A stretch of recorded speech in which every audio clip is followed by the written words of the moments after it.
और सच्ची बात है, भगवान जो करते हैं वो अच्छा करते हैं। ये बात ठीक ठीक समझ लेना चाहिए। भगवान जो करते हैं अच्छा करते हैं। लेकिन हमको कभी कभी लगता है हम लोगों को कि भगवान ने ये अच्छा नहीं किया। बोले भगवान जो करते हैं सब अच्छा ही करते हैं। एक बड़ी सुंदर कथा है, एक दृष्टांत बताऊं। एक राजा था, बड़ा धर्मात्मा था। राजा गन्ना लेकर के चूस रहा था, ऐसे ऐसे छील छील करके। गन्ने को गांव में बच्चे इसी प्रकार खाते हैं। गन्ने को छील छील करके राजा चूस रहा था और बगल में राजा का मंत्री भी खड़ा था। और मंत्री की आदत थी कि कोई भी बात हो तो मंत्री यही कहते थे, भगवान जो करते हैं अच्छा करते हैं। ये उसका स्लोगन था, जो भी कहो सूक्ति थी, वो यही कहता कि भगवान जो करते हैं अच्छा करते हैं। राजा गन्ना चूस रहा था और तब तक बात करते करते असावधानी के कारण उसका अंगूठा फट गया। वो गन्ना को दांत से दबाने की जगह पे अंगूठे को ही दबाया और झटके में खींचा और अंगूठा ही फट गया। अब चिल्लाने लगा गन्ना फेंक करके, अंगूठा कट गया, उंगली कट गई। अब मंत्री जी क्या करें? मंत्री जी की तो आदत थी कहने की। मंत्री जी ने कहा भगवान जो करते हैं अच्छा करते हैं। अब राजा को गुस्सा आ गया। राजा तो राजा ही था। राजा ने कहा मेरी उंगली कट गई और तुम मेरा मजाक उड़ा रहे हो, भगवान जो करते हैं अच्छा करते हैं। बंद करो, इस मंत्री को जेल में डाल दो।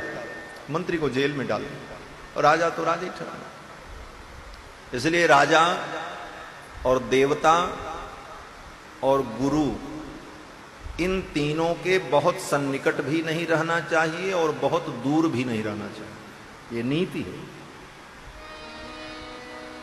निकटे चाति विनाशाय, दूरे चाति निष्फला, मध्य भावेन सेवेत देवताम राजानम गुरुम।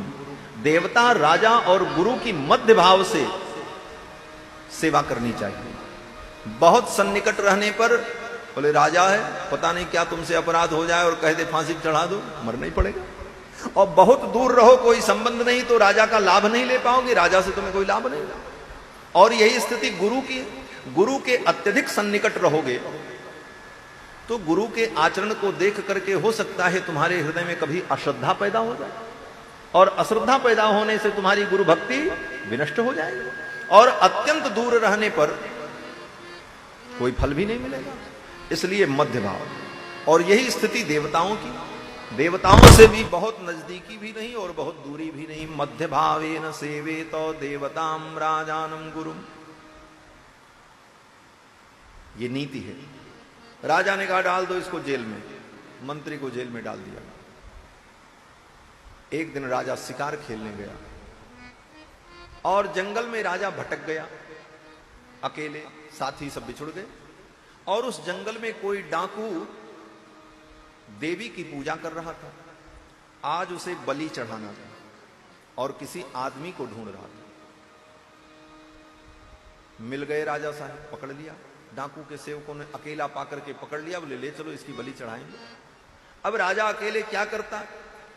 देवी के मंदिर में ले जाकर के बांधा और जब बलि चढ़ाने चले तो डाकू के सेवकों ने कहा महाराज ये बलि चढ़ाने लायक नहीं है। क्यों? बोले इसका अंग कटा हुआ है। जिसका कोई अंगहीन हो, कोई अंग कटा हो, वो बलि के योग्य नहीं होता। बोले ये बलि के लायक नहीं, इसकी उंगली खंडित है। तो डाकू ने कहा छोड़ दो। छोड़ दिया महाराज। राजा के प्राण बच गए। अब राजा को बात याद आई कि मंत्री जी ने कहा था भगवान जो करते हैं अच्छा करते हैं। अगर आज उंगली न कटी होती तो आज तो गला कट जाता। प्राण बच गए। राजा बड़ा प्रसन्न हुआ। आया, आने के बाद मंत्री को कारागार से मुक्त किया। बोले महाराज, मंत्री जी मुझसे बहुत बड़ी भूल हो गई और मैंने आपको जेल में डाल दिया। आपने ठीक कहा था भगवान जो करते हैं अच्छा करते हैं। अगर आज मेरी उंगली न कटी होती तो मेरा गला कट जाता। मंत्री जी ने कहा भगवान जो करते हैं सो ठीक करते हैं। आपने मुझे जेल में डाल दिया, ये भी भगवान की ही इच्छा थी। भगवान जो करते हैं अच्छा करते हैं। तो राजा ने कहा अच्छा एक बात बताओ मंत्री जी, भगवान जो करते हैं अच्छा करते हैं, मेरी उंगली कट गई, ये भगवान ने अच्छा किया, उसका अच्छा फल मिला कि मैं बच गया। लेकिन तुमको मैंने जेल में डाल दिया, ये भगवान ने अच्छा कैसे किया? इसको अच्छा कैसे माना जाए? तो मंत्री ने कहा महाराज अगर आप मुझे जेल में न डाले होते तो मैं भी आपके साथ शिकार में जाता, आप तो बच जाते, मेरा तो गला कट जाता। इसलिए भगवान ने मुझे जेल में बंद कर दिया, अच्छा कर दिया। तो भगवान जो करते हैं सो अच्छा ही करते हैं। भगवान जो करते हैं अच्छा करते हैं। ये ठीक ठीक समझ में आ जाए तो आप जो कर रहे हैं सब भक्ति बन जाएगा। हर जगह आप आनंद और संतुष्टि का अनुभव करेंगे। ठाकुर का विधान मंगलमय होता है। भगवान स्वयं मंगलमय है, उनका कोई विधान अमंगल नहीं है, उनका हर विधान मंगलमय है। बस समझने की आवश्यकता।